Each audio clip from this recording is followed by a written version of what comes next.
Okay, welcome everyone to today's Info2Go. Today's Info2Go is called Nutrition Labels for News, a discussion with NEWSGUARD about news literacy and access to information. This event is brought to you by the Idaho Commission for Libraries with funding support through the Institute of Museum and Library Services. Today's session is being recorded, and the recording will be made available in our Info2Go archives on our website. My name is Tammy Hollyhouse, and I'm your host today. And I'm very pleased to welcome our guest presenter. Sarah Brandt is the Vice President of News Literacy Outreach for NEWSGUARD. So Sarah, go ahead and take it away. Thanks so much, Tammy, and thanks everyone for joining. She said, I'm Sarah, and I'm really glad to be speaking with you all today about NEWSGUARD and also looking forward to any questions or discussion that occurs afterwards. I'll talk a bit more about this, but we partner with libraries and we find that librarians can be some of our biggest champions and also some of our best sources of feedback. We are constantly integrating librarian feedback into our product and into our approach, and perhaps something discussed today will be integrated into NEWSGUARD's approach of the future. So really excited to be here. So we'll get started. In brief, NEWSGUARD is a free online tool, a free browser extension, which was created by a team of experienced journalists. And its goal is to help people assess if the news they see is generally reliable or unreliable.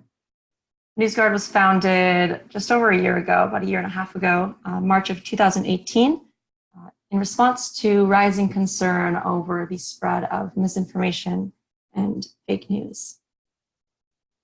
But fake news is not a new problem, but simply it has evolved. So as we've been shifting our news consumption away from print and online to many disaggregated platforms, Twitter, Facebook, Google, etc., it's become increasingly difficult for us to know who's producing the news, who's behind the news, what news sources we can generally trust. And this has been exacerbated by advances in technology that have made it even more difficult to recognize when a story or a photo or even a video is fabricated. So now it's relatively easy to create a fake Yahoo News lookalike website that spreads a death hoax about Michael J. Fox, for example. It's easy to produce what's called a deep fake video in which the producer of the video can mimic a high-profile political figure like Barack Obama and make it look as if he's saying something that he actually never said. If you haven't ever seen a deep fake video, I suggest after this going on YouTube and looking up deep fake videos. The technology is actually quite impressive, but also alarming. But all of this is to say that misinformation is a problem, and the ability to recognize, or rather the lack of ability to recognize false and fabricated news stories, it poses a problem for people of all ages. So there's research from Stanford University's Graduate School of Education, which found that students, particularly they studied Stanford students, found that they, despite having grown up online and with cell phones and being so-called digital natives, that they have difficulty assessing the credibility of online information. Then conversely, researchers at New York University found that people older than 65 share the most fake news.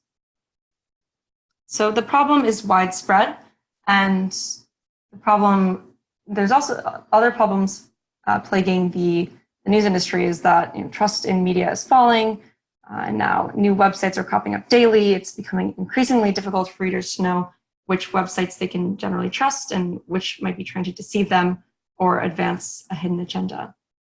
And that was what compelled NEWSGUARD's two founders to come together and form NEWSGUARD. And the solution that they saw was to, rather than use technology or artificial intelligence to try to solve this problem that has been spawned by technology, they would use human intelligence or journalism and journalists to provide people with more context for their sources of news, And they do that by providing independent ratings and reviews of thousands of news websites using 9 widely accepted journalistic standards. Each of these ratings is backed up by a review, which we call a nutrition label, which provides extensive background on the news source and explains a bit about its editorial practices and its journalistic practices. So I mentioned we evaluate websites using 9 journalistic standards, and these look at the credibility and the transparency of the source. So we look at, first off, does the website repeatedly publish false content? But we also look at, does the website correct its errors? Do they have effective corrections practices and correction policies?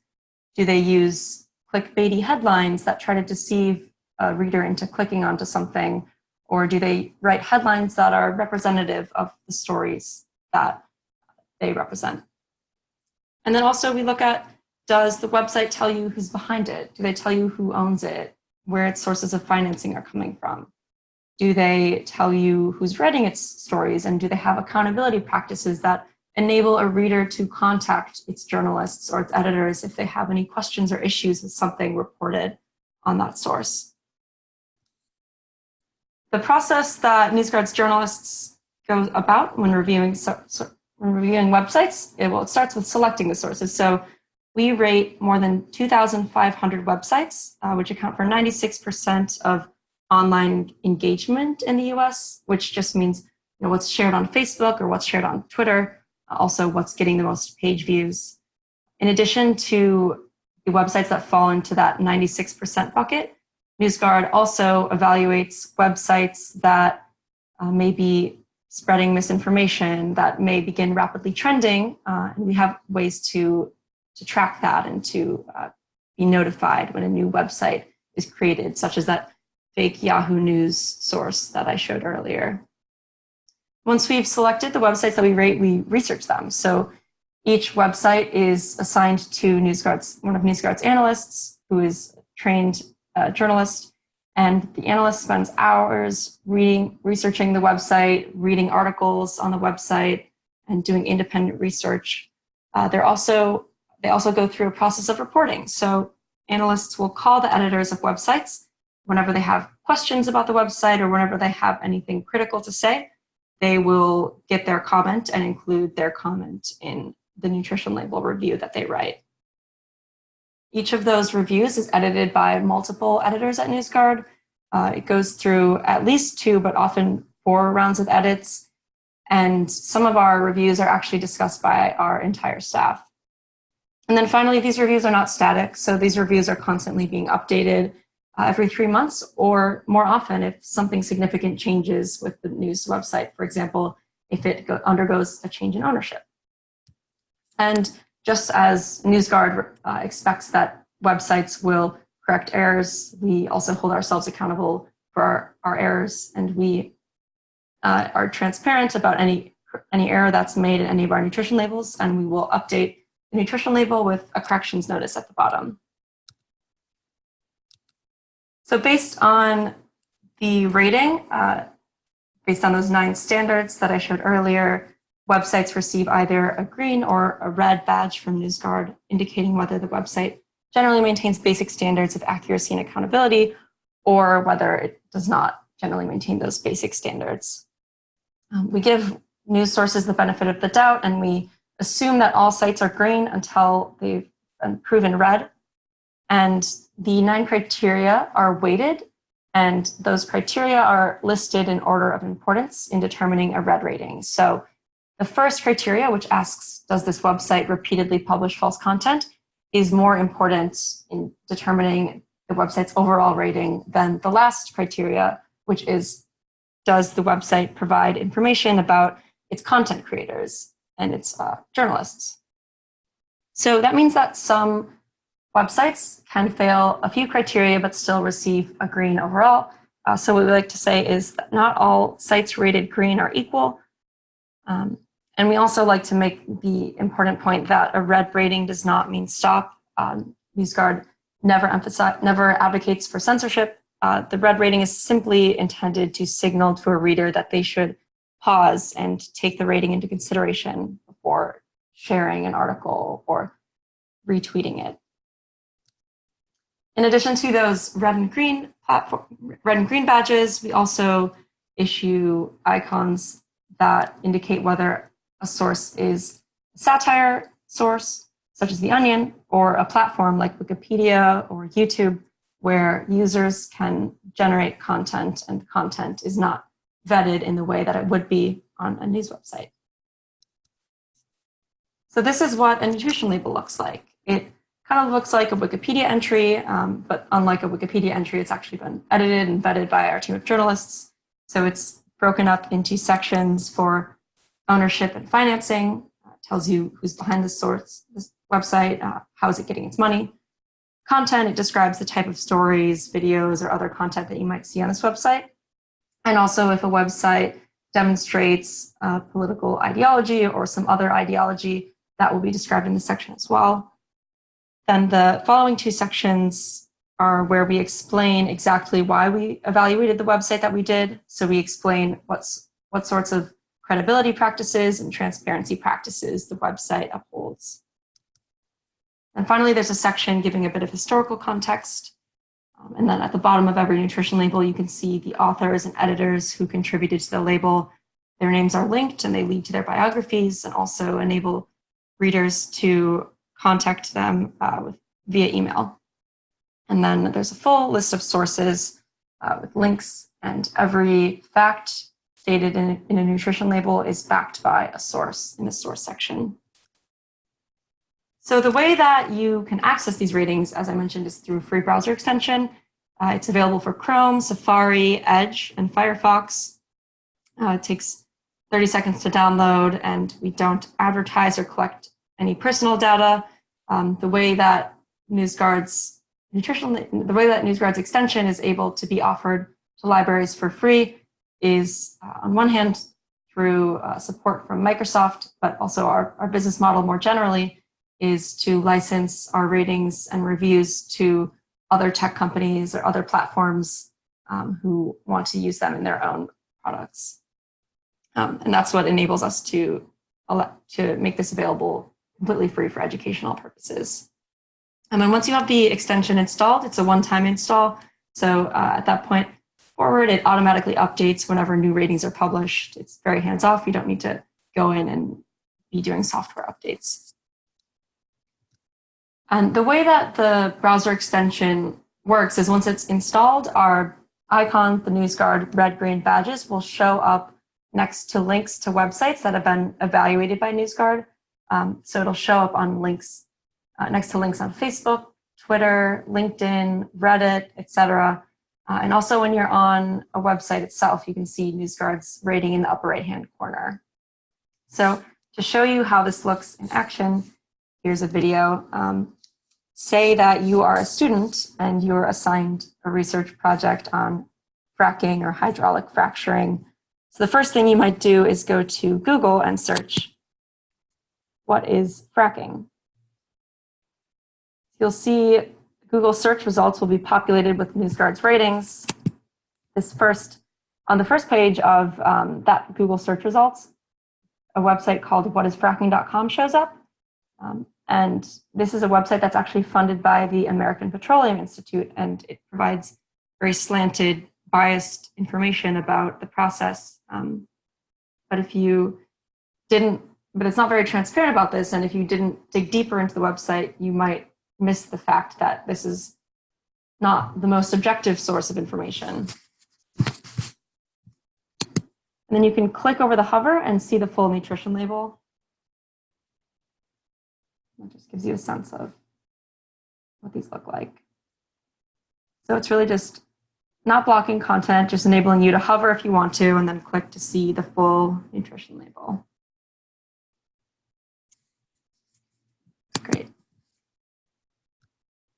So as I mentioned, these ratings also appear next to links on social media. So links on Facebook, Twitter, Reddit, etc. So separate from our red-green traditional browser extension, we also offer a black and white version, of which we call the information-only extension. This was actually created in response to some feedback from librarians who expressed discomfort with installing NewsGuard on their public computers because they did not want to be seen as labeling content, which I think we'll discuss this a bit later, which I'm looking forward to hearing about. But the way that this extension works is that all of the nutrition labels and ratings are still accessible. However, rather than displaying a red or a green icon, all of the links show up simply with a black and white information icon. You can still hover and you can still click to see the full nutrition label review though. So how are libraries using NewsGuard? We have been partnering with libraries. We started partnering with libraries pretty early into our launch because we realized that what we were doing wouldn't really solve misinformation unless we had effective messengers who could help champion NewsGuard and NewsGuard's mission and use NewsGuard as a way to start a conversation with a patron about media literacy. We realized that librarians could be that perfect partner because librarians have been for years simply trying to provide people with more context about their information sources and been big champions of information literacy and media literacy. So we partner with libraries, particularly public libraries, but also academic libraries and school libraries. And the way that a library might partner with us is by installing the browser extension onto staff and or patron computers, by distributing information about NewsGuard, just making people aware that this is a service that exists, by using it in any media literacy or news literacy educational programming, and like I mentioned, giving feedback to us. We're always welcome to feedback, and librarian and patron feedback has been really helpful. So as I mentioned, NewsGuard, compared to alternatives like Wikipedia, is really the only source of extensive background information about news sources that has actually been edited and vetted, and it conforms to journalistic standards. It's totally free. Just to reiterate, never collects personal information, and we're trying to be a transparent solution to misinformation, unlike opaque algorithms, which currently dictate the ways in which people see and receive content on social media and search platforms. We've begun polling some of the libraries that have been using NewsGuard for the longest. So Hawaii Public Library and Los Angeles Public Library have been using NewsGuard for a number of months. And we've asked some of the librarians at those libraries about their experience, and we're really happy to see that 90% of them said that NewsGuard has helped them better understand news and information websites, and 86% that it was helping their patrons better understand news and information websites. Some of our library partners have been featured in the press, so if you were curious to read a bit more about how a specific library was using NewsGuard, the Toledo Public Library in Ohio was featured in Library Journal and in 2 local news sources in Toledo. Those links are also available under the press section of our website if you were curious to read more, and I'd be happy to send them to anyone if they are having trouble finding them. So one of the biggest questions that we get is NewsGuard biased, and how can I trust them? This is just kind of our list of answers to that question. We are a team of trained journalists from diverse backgrounds, and we don't have any political motivations. We simply try to apply our criteria consistently, regardless of the site's size or perspective. So we've given right-leaning news websites reds, we've given left-leaning news sites reds. Conversely, we've given sites across the political spectrum green ratings as well. We try to be totally transparent about who we are, our sources of funding. We tell you who our investors are on our website. We try to be totally transparent about everyone on our team. Like I mentioned, you can see our full biographies, and you can email anyone on our team. And we try to explain every single decision that we make, every single rating that we issue. We try to explain it in detail in our nutrition labels. And just ultimately, it comes down to the fact that NewsGuard only works if people see us as credible and trustworthy. So our success depends entirely on being seen as trustworthy. I mentioned we have 2 co-founders. Stephen Brill is one of our co-founders. He is a media entrepreneur. He founded Court TV, American Lawyer Magazine, Yale's Journalism Initiative, among other ventures. He's also an author. And then Gordon Krovitz is our other co-founder. He's the former publisher of the Wall Street Journal. He sits on the board of Business Insider. And then our other journalists and editors come from a diverse range of publications, including Reuters, the Associated Press, New York Times, etc. In addition to the informal survey of librarians using NewsGuard, we also have conducted more rigorous research looking at the efficacy of NewsGuard.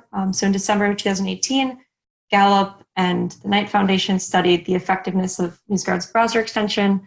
They sent the survey to a representative group of people and had them install the extension and then report their experience. Similar to the survey of librarians, 91% of respondents said that the nutrition labels were helpful. 89% wanted social media sites and search engines to integrate NewsGuard's ratings. So they were looking for wider availability of the ratings and reviews. So we're really encouraged by that as well. And then if you wanted to read more, we've been featured in Reuters, the New York Times, Wired, the Boston Globe. That Reuters article at the top is an interesting one. So, as I mentioned, we try to call all of the editors for comment of any website that we are going to give a negative rating on any of our criteria. So as a result of those conversations, sometimes editors of websites and publishers will actually improve their transparency practices. They'll say to us, I didn't even realize this information was missing from my website, but I'd love to try to be more transparent and more upfront with readers. And so we've worked with them and been really happy to see some of the improvements that have come out of those discussions. Great. So we, as I mentioned, are really excited to be working with librarians, really value their expertise and their ability to be effective messengers and educators about some of the media literacy lessons that we're trying to teach and some of the information that we're trying to provide. So we'd be more than happy to partner with your library. If you have any interest in doing so, please contact me. And please do try out the extension and send me your thoughts. Great, thanks so much. And I'm looking forward to the discussion. So does anyone have any questions for Sarah before we start into our discussion? You can, if you want to raise your hand, I will unmute you so that you can talk, or you can just type into the chat. Any questions for Sarah at this point about how the extension works, or?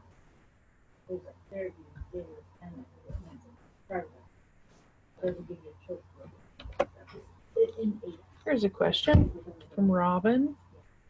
Can you see that, Sarah? Is the extension available for private computers or only library public computers? Yeah, so it's available for private computers as well as public computers. It's free for anyone right now, so anyone could go on their personal computer and go on the extension store and install the extension. We are going to begin charging for the extension, but not for libraries or educators. So I'm not sure exactly what the process will be, but I think you'll simply need to state your library affiliation and you'll get free access to the extension. But yeah, you can really install the extension on a private computer as well. Nice.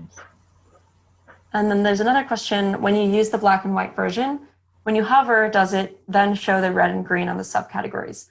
Yes, and Hanson, that is correct. So when you hover over the black and white badge of the information only extension, you can see the red and green check marks next to the 9 criteria. We are certainly open to alternative suggestions if you think there's a different way to do that.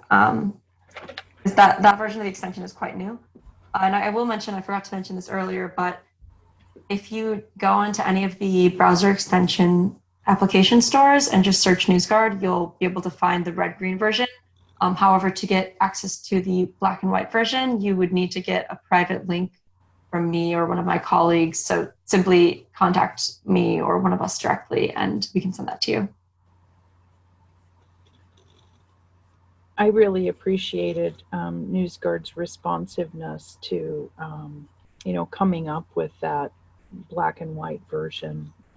And, just listening to some of the concerns libraries had, and particularly, the associated responses that can sometimes be in place to red or green. So I thought that was really great. I'm going to pose a question. If you have one, just feel free to keep putting it in the chat, or as I said, raise your hand. I'm new-ish to Zoom, so hopefully I'll see your hand raised when you raise it. Here's a question. What are the benefits and drawbacks of a rating system like this? I'm going to see if I can just allow all of you to talk.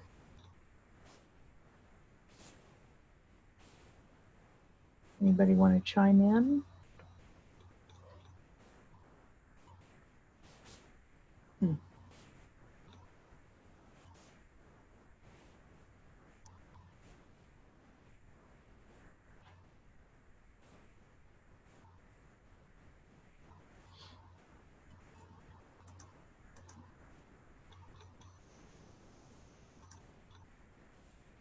Just going to go ahead and pose a couple other questions to see if anybody wants to.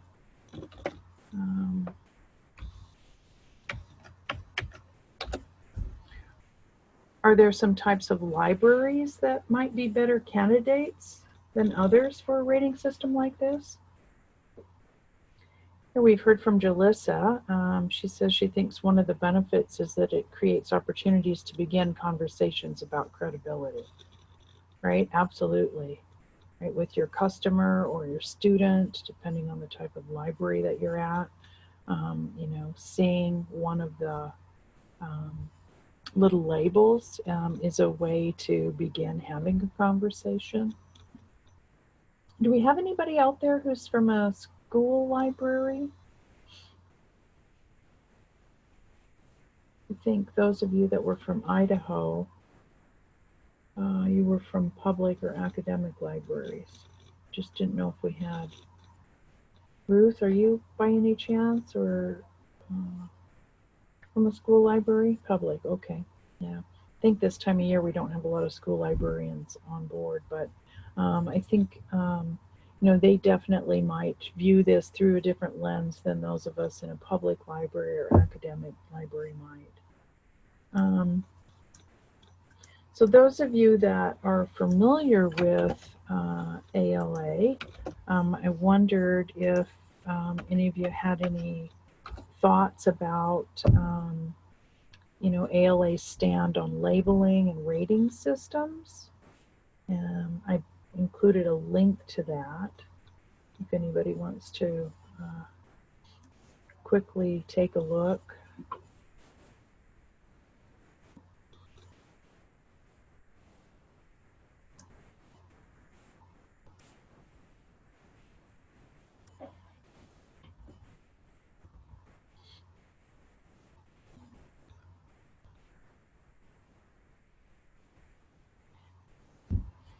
And another question. Okay, here we go. Ruth says, rating systems could certainly help students to recognize good and bad sources and help them learn how to identify those qualities themselves. Definitely. I really can see this as being such a valuable tool for teaching information literacy when it comes to news sources. I think it's like the perfect tool for that.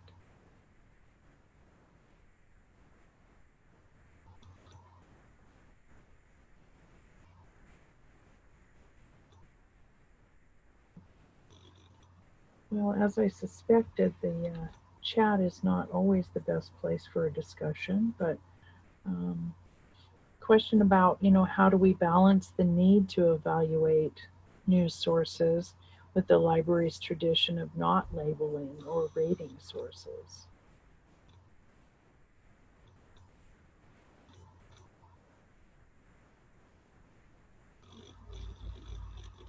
Is the NewsGuard similar to like Accelerated Reader, where, many libraries don't want to label books for certain levels of reading, right? Is this a similar thing to that, or is it entirely different?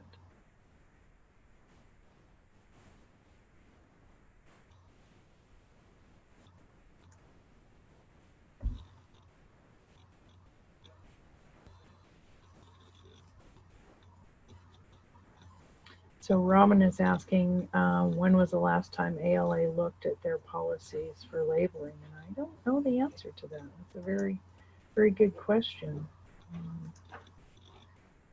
Yeah. I was going to look up that website quickly to see if they've, oh, that's interesting.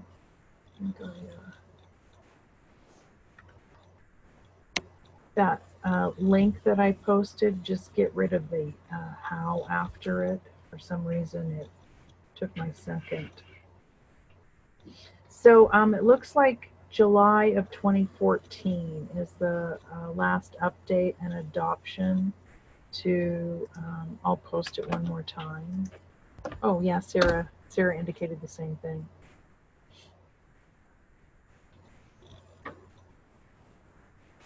There's certainly been a lot of new information to librarians and all of us since 2014 when it comes to fake news. So it would be interesting if they chose to, you know, have a stand on something related to that, or maybe they do and I'm just not aware of it.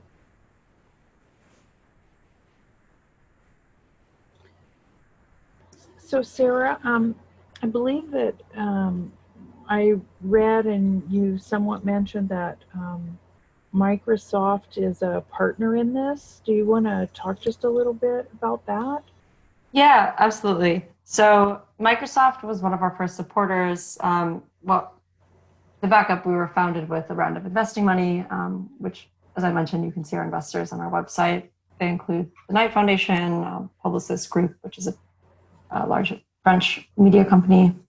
But Microsoft was one of our first sponsors. They sponsored our work with libraries through their Defending Democracy program. And they've also begun to integrate NEWSGUARD'S ratings. So if you have the mobile Edge browser application, you now have the ability to go into settings and enable news ratings, and then that will let you see NEWSGUARD'S nutrition labels and ratings on your mobile device, because thus far you can only access them on a desktop, just because on mobile devices it would require you to have either a separate app or simply to have the extensions integrated directly from the company or the tech platform itself. Okay, great. Yeah, because I had read that it was coming with Edge, and I didn't know if you had to enable something or if you had to, you know, if it was just automatically there. Yeah, you have to enable it so it's not automatic. And it is, just to emphasize, it's just for mobile Edge, so not the desktop Edge browser. Yeah. Well, does anyone have any other questions for Sarah or me? Jalissa says, even though ALA does not support these types of systems, I believe that the information-only label and the detailed information about the criteria that is available once users or patrons click into the ratings is beneficial and functions similar to something like the CRAAP test. Yeah, very, very good point. Again, you know, a tool for helping with that evaluation, like the crap test that we like to lovingly call it. I think it's a great thing. And I really appreciate the transparency of NEWSGUARD for listing who their investors are, listing the journalists that are involved in evaluating, and particularly clearly listing out all of the pieces that they use to do the evaluation. I think that's fantastic. Any last questions from anyone or comments from Sarah? Actually, well, thanks so much for those kind words, Tammy. Yeah. If I could pose a question, or rather a few questions, I can write them in the chat as well. But Yeah. two things I'm wondering about are, one, what kinds of questions do you get from your patrons or students about news or online news? And then also, number two, um, based on what you learned here, and I know it's a lot of information to take in, but what are some ways in which NewsGuard could change its interface or its approach to better conform with the role of a library, or simply more broadly, what are some improvements that you would suggest? So I'll write those in the chat box as well.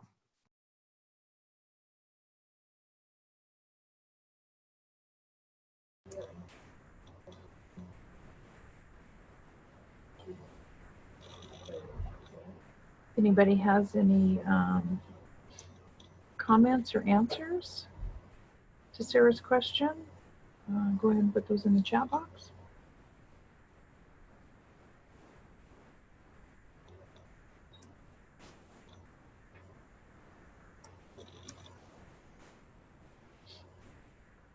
Have any of you used NewsGuard before? Or was this kind of your first informational session about it?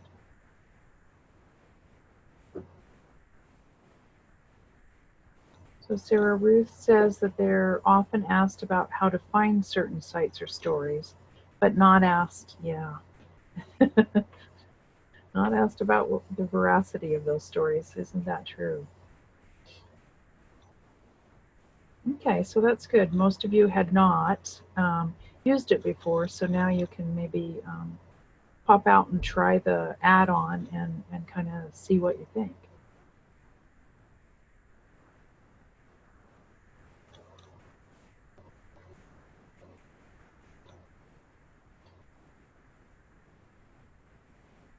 Any last questions? Or answers to Sarah's questions?